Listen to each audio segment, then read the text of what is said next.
Romans 2, verse 28. A man is not a Jew if he is only one outwardly, nor is circumcision merely outward and physical. No, a man is a Jew if he is one inwardly, and circumcision is circumcision of the heart, by the Spirit, not by the written code. Such a man's praise is not from men, but from God. When you become a spiritual Jew or a Christian, those should be used synonymously, and we see that in Revelation when it says, I will make those who claim to be Jews, though they are not, but are of a synagogue of Satan, I will make them come and bow down to you and acknowledge that I have loved you. It is incredibly ignorant and dull to think that God has set apart an ethnicity. It completely disregards that God has extended salvation to the Gentiles and the way in which he has described what a Jew is. A Jew, a man is a Jew if he is one inwardly, and circumcision is circumcision of the heart by the Spirit, not by the written code. Such a man's praise is not from man, but from God. What you see going on right now, and has been going on for years, are people arguing over land, more invested in their lives here and the land that they believe is theirs in this life, not concerned about the joy that's set before them, not concerned about the things of God, invoking a reward that is not even intended for this life. You are not a Jew because you are one of Abraham's descendants. Jesus said, if you were Abraham's descendants, you would do what Abraham did. John the Baptist said, you brood of vipers, who warned you to flee from the coming wrath? And don't say that you have Abraham as your father, because I'm telling you that God can raise up stones, it's the children of Abraham, from stones, produce fruit in keeping with repentance. So what's going on right now? And what's going on in these ignorant Christians who keep making this a thing, who keep making everything about ethnicity? Does not the world do that? What does God care about ethnicity? He cares nothing about ethnicity. And if we're reading his Bible, then we know that it is not ethnicity and it is not bloodline that identifies us as children of Abraham or God.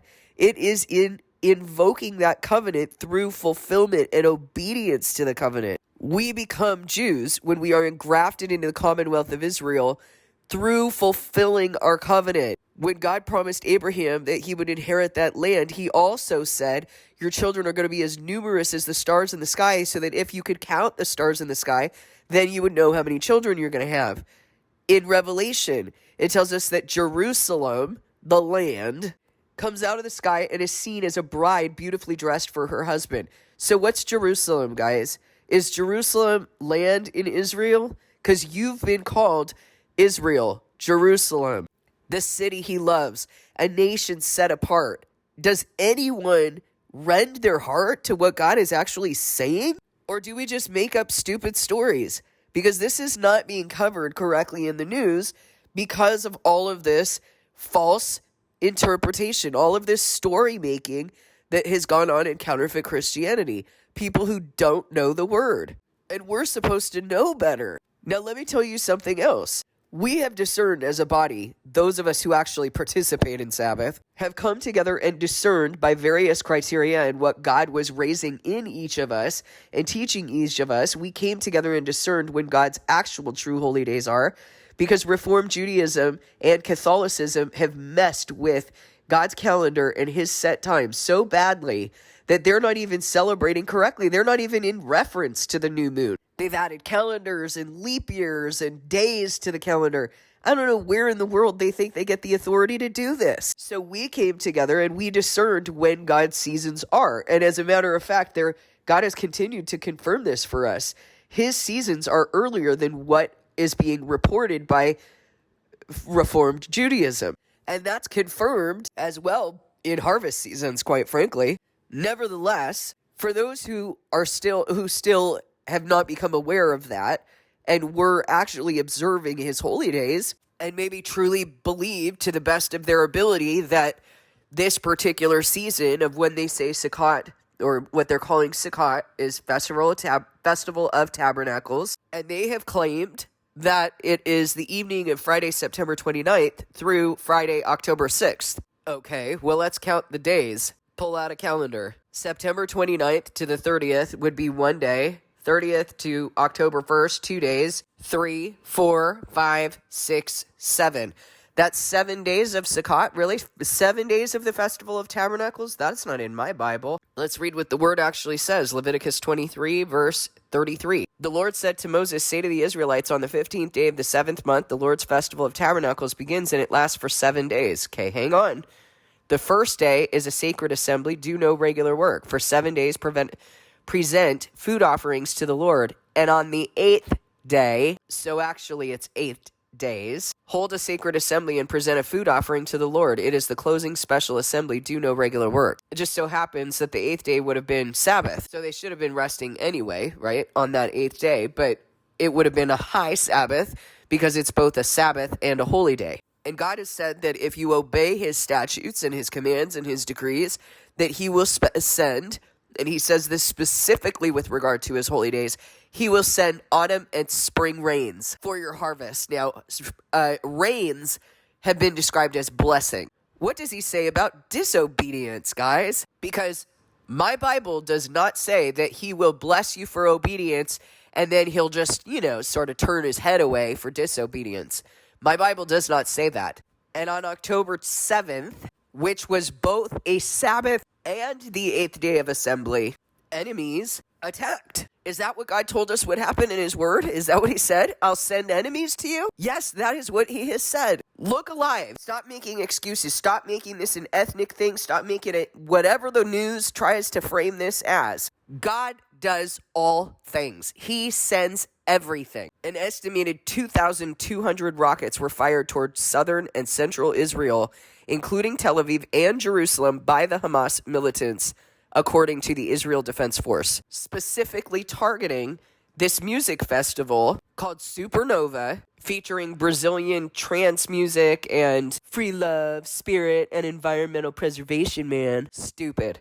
Did this just not happen at Burning Man? Is that a coincidence that God is going after people who live like this? It's disgusting. Free love. What do you think was going on there? What should they have been doing instead? Because you don't give any kind of excuse, Okay, so maybe they didn't know about the 8th day of assembly. Maybe they didn't know about that. But they know that that is a Sabbath to the Lord. Now, I want to tell you something because I know people are going to make this a race issue. It's not a race issue. This is the same message for Gentile Christians as it is for Jews. You need to take the Lord seriously when he says that he will send and he will punish those who disobey him. How in the world do we get to sit here and invoke all of the blessings of God, including salvation, when we're living like this? We don't. This is judgment. You know what else is judgment? When you turn from what God has written in his word and what he has said, and you turn to the commentaries of man, or you reform his word, and then you make reformed Judaism or reformed Christianity, counterfeit religion. God knows what he's doing in this situation. It is incredible that anyone would be sitting here saying, this is our land, and then living in this way. Pay attention to who God is going after. Pay attention to what he's doing. When he starts going through Bible Belt, when hundreds of thousands of quote-unquote Christians are fleeing persecution, what is he doing? Is he shaking things up to wake you up? Or is this the sovereignty of Satan?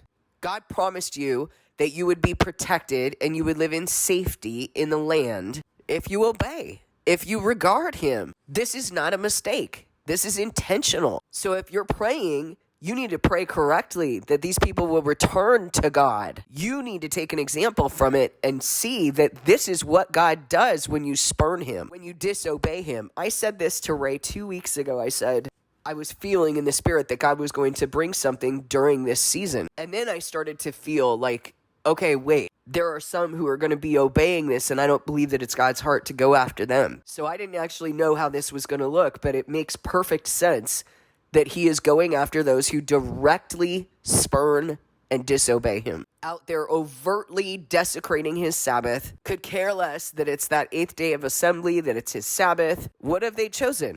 To go to a music festival where there's free love, probably lots of drugs. It's no different from what he did to those who were stranded at Burning Man. Please take God seriously and don't be afraid to believe in his word over what the world says, because I know the world is going to say, oh, you're being racist, you're being this and that.